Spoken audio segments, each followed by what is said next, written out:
Hello and welcome back to another week at DroneDJ. This week we have the headline, which is DJI's FlyCart makes the first Mount Everest drone delivery. Following that, we have the developing story on DJI ban in US, especially just ahead of June 12th date when the bill is going to go to the Senate, and we'll hear a decision from the Senate. Let's start with DJI FlightCart. Let's take a detailed look at the story right here. Yeah, so this is the first time we've had a story like this sent out to us by DJI for under embargo, the cover, which is super awesome. And this is not the first time DJI has flown their drones at Mount Everest. The first time was last year when they flew Mavic 3 Pro, right? And that was actually over the peak because this time is delivery mission, and it was to the advanced base camp. Yep. Yeah. So what they, if you don't know anything about climbing Everest, you pretty much are going from camp to camp on your way up. And the hardest part, the most difficult part, at least to what I've read, is from base camp to camp 1. And there's like 4 or 5 camps, something like that, on the way up it. Because camp 1, you go over an ice fall, which is basically, think of it as a waterfall, but with ice. Pretty much what you're climbing up. So it's very difficult to kind of get supplies up there, to get trash back down. And historically, you've only been able to use they call them Sherpas, the local guides, have to do it by hand. And actually, many people die every year doing this. So DJI flew one of their FlyCart 30s from base camp up to camp 1, brought some supplies and So they carried 3 tanks, oxygen bottles and 1.5 kilograms of other supplies. Yeah. Now what I was a little shocked because they didn't use, because I remember when they announced this, they had like a little container that you could fit underneath like the lanyard legs, and they didn't use that. They just attached it to ropes and they just carried it up. So basically they did that, brought it up, and then on the way back down brought trash. So they didn't say how much trash. They brought trash back down. And this was a testing mission. This was not an actual mission. The one they talked about was a test mission. And Everest has like a really weird climate. Like only 2 months of the year you can fly anything. 2 months of the year you can even climb it as well. So it's super busy. And actually after this, DJ says that the Nepalese government has pretty much now contracted the company to do these missions on a regular basis. So, which just kind of makes sense. You do it once, it shows capable. Now you got to do it, regularly, because the only two other ways is a helicopter, which is like stupidly expensive and has like way more difficult to do anything. Really affects the lift power, right? Yeah, I mean, you're not gonna be able to carry as much. So FlyCart 30, the name of 30 is because you can carry like 30. Is it 30 kilograms or something like that? I think it was. Yeah. Yeah. At this altitude, you're not carrying 30 kilograms. I believe there was up to 15. Yeah, I think it's up to it's up. So unmodified drone could do up to 50 with 2 batteries and 40 with a single battery. Yeah, and then DJ says an unmodified drone could do up to 15. I think it's up to 15 kilograms on this trip. So I wonder if they're going to start. I wonder if they've modified one, like reduce excess weight on the drone, and just because I bet you probably don't. I mean, you can remove some of the covers and maybe throw some holes in the landing legs. I don't know, just reduce as much weight as possible. What they didn't say is, I wonder if it was someone actually manually piloting it, or was it remotely controlled through? Yeah, they didn't say that. Programmed. Yeah, I would assume they probably used what's their management system called again? FlightHub 2. FlightHub. Yeah, I'm sure they probably use something like FlightHub. I'm sure it's probably manual, or at least probably a combination of the two. Especially for a first-time test flight. FlightHub 2, you need network. I also wonder what's the network situation up there. I'm sure base camp is actually a pretty well set up area. They have a paved road that goes to it. So getting stuff to that. Well, it depends. I've read too much about Everest before covering this story. There's 2 sides. There's the side of Nepal and the side of Tibet that you can climb up. And the side of Tibet seems a little more barren and a little more remote than the Nepal side. And the Nepal side has if you get to base camp, literally you can just drive there. Yeah, Nepal side is more set up. Yeah, and so I'm sure and not with Starlink. I think Starlink's been turned on in Nepal. you could get you probably have internet access, pretty decent internet access there. If not, already have other sort of satellite or landline connections to base camp. So I'm sure base camp has a pretty good setup going. But once you start getting like camp 1, camp 2, camp 3, camp 4, like you're just intense on snow. So there's not much else going there. So I'm sure it was a combination too, because it's a test flight mission. They probably don't trust, I mean, a even with complete the manual automated flight, mission. I'm sure eventually it will just become an automated flight. Like they'll just hit a program and just send 3 drones up, and then like send a programs and 3 drones back. Once you kind of start adding this kind of stuff, automation kind of becomes pretty quick. Especially when this is so cheap, because it takes like 6 hours for it takes literally 6 hours for the hike to do, for someone to do the hike. Not to mention how dangerous it is. Yeah, and it takes like I think it's like was it 12 minutes, like somewhere? It was like 6 to 12 minutes was the round trip for this drone. Like, I wish no they brainer. had a little more information, because what I would like to know is, did they pre-map the flight route? Let's say with the Mavic 3 Enterprise or Mavic 3, thermal, at least check what the terrain, any obstacles, anything. I'll have to reach out to I'll reach out to DJI and see if we can get someone on and we can talk with them about it. Yeah, definitely. I have a list of questions. I'll let you know. I'll let her know that my co-host has a list of questions for her. Let's move on to our developing story on the DJI drone ban, right? This has been a developing story for the past month. The decision date is going to come, well, at least, the next decision date is going to come on June 12th, when the bill is going to go to the Senate.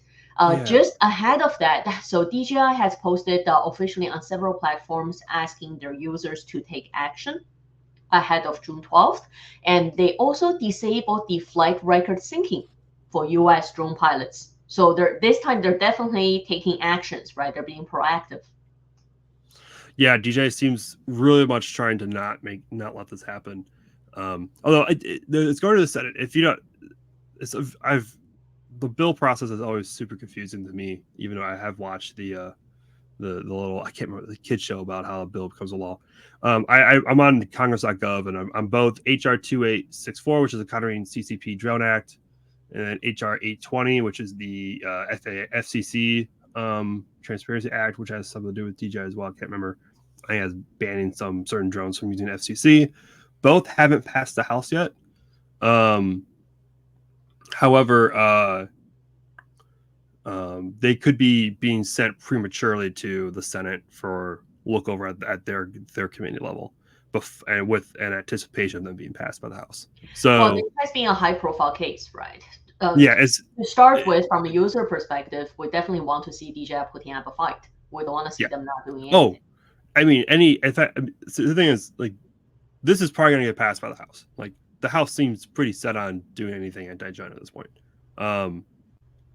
Senate, TikTok was a good kind of precursor to this. Like, TikTok made it all the way through. It got passed by the House, passed by the Senate, president signed it. This one, I feel like, is a little bit more in the gray area, although it's pretty much close to the same sentiment as TikTok, because they're both Chinese companies. The difference is that TikTok had a replacement, and there is literally no replacement for DJI at the moment. So there are and there aren't. There's literally nothing that is as good to replace DJI and Autel. So it seems I can't imagine the president willingly shutting down literally almost an entire industry. It's definitely uncertain. If you ask me, I really don't have a guess. On the business side, you would think that it doesn't make sense to shut down a brand that has so many users, has so much market share, especially in public safety, in the civil commercial sector, with almost no competitive replacement, as we put it. But on the other hand, it is political, and you can never say how drastic it can be. No, yeah, you can. Especially I feel like this decade has just been, how do we piss off China as much as possible? It also. Well, what's interesting is, have we seen any response from Chinese government on this case? You won't see a response from Chinese government. Right? But I think the only thing we saw is from DJI officially.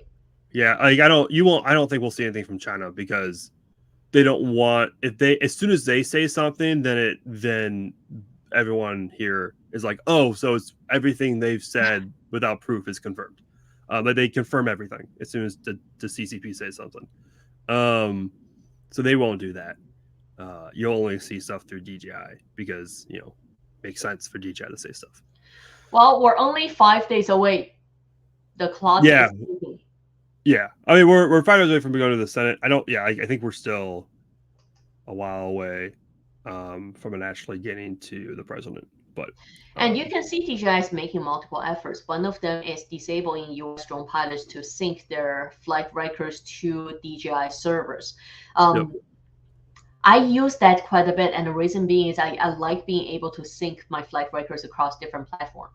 So especially when I have different drones, I like using my DJI account so I can access my flight record from one controller, but I can see my flight records across different platforms. I think this is a perfect move as like, hey, like we're not, here's a proof that we don't care about your data. Like we just want to make good drones. Like you don't even have to give us your data. Like don't even sync anything with our servers. You can all keep it local. Yeah, I mean, anytime you're activating DJI drone, you can always select not sending your data, right? There's always that screen that says, do you want to share or not? Yeah. So now I'm not saying DJI is perfect. Like they're a tech company. They have a tech company. Data is king for everyone, and so I'm sure they're collecting some sort of data for business purposes, and they're going to do a way around it. That's like everyone else does. But like just being able to turn off like, hey, like don't send your flight records, which is something that seems like a big concern for what government says. Cool, like problem solved. Like now you don't even send them the flight records. Like the biggest concern I have over this is that it's very anti-competitive. It's very much how India has trying to done their entire government, their entire industry, where they ban outside drone manufacturers. I mean, it's not just with drones. Like I mean, it's their entire economy at this point, where they ban outside producers and they only allow inside producers.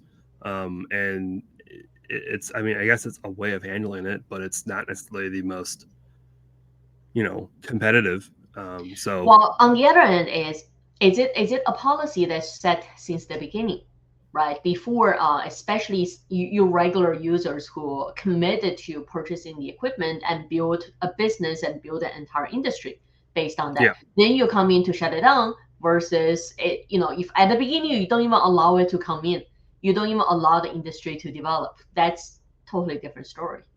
Yeah. Like it's interesting. We shall see. Along that same developing story, we talked about this Enzo Robotics a while back.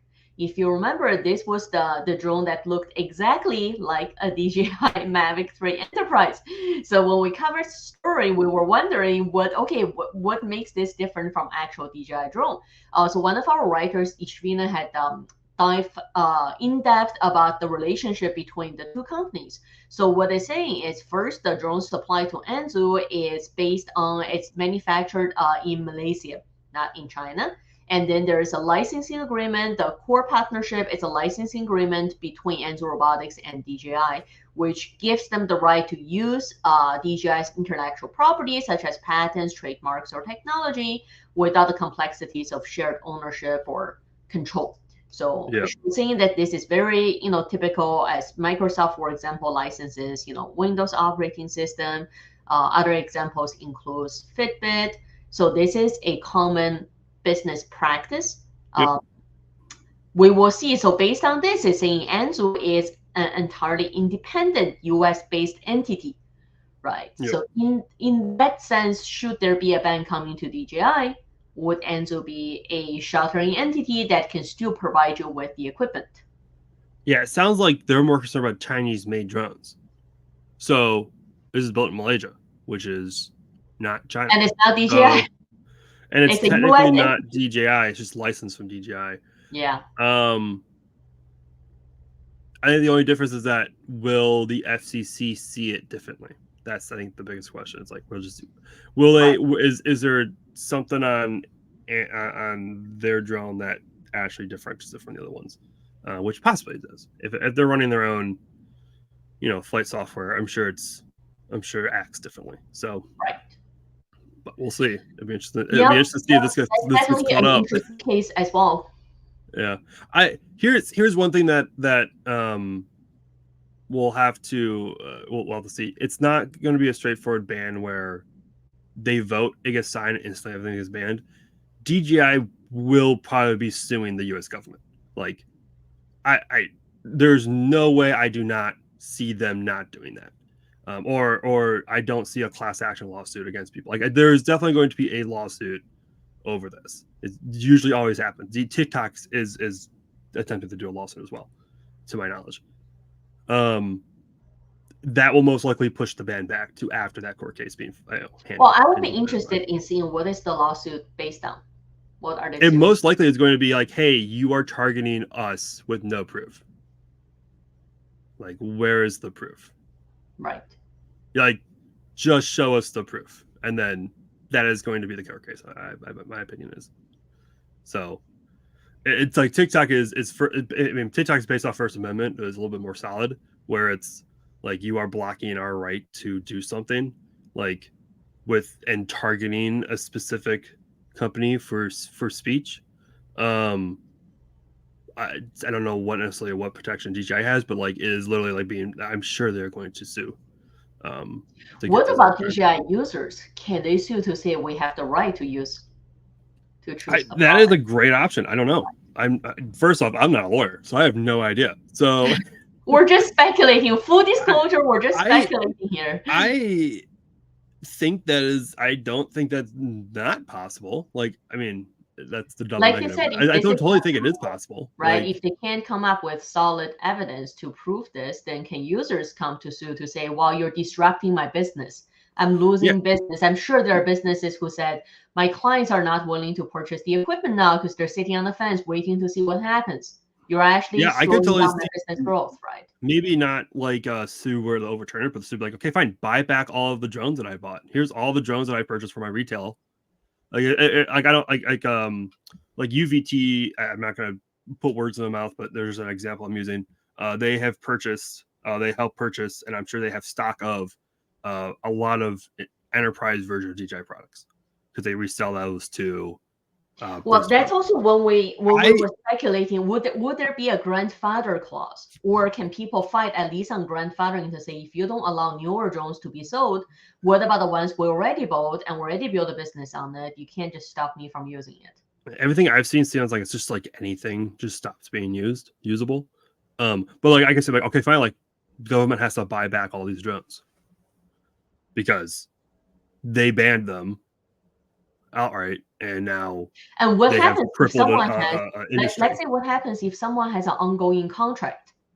Like the economical damage of that, right? I could totally states sued the government on the student loan forgiveness because they had a cut of interest payments on those loans, and they said like that they would how are they going to get that money back, and the Supreme Court, sided with them, like, hey, the government can't, block them from getting those interest payments and making that money because they rely on that money.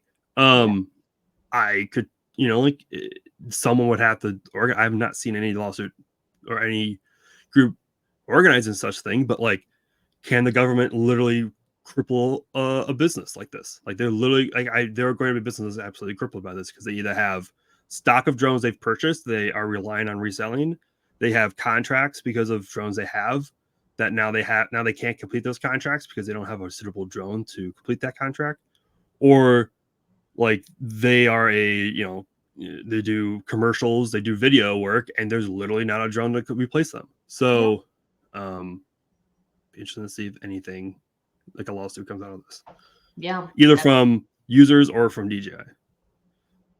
So. Well, as we said, this is a developing story where one of the main stages we're hitting is June 12th. Let's see what comes back from the Senate, right? We're only 5 days away.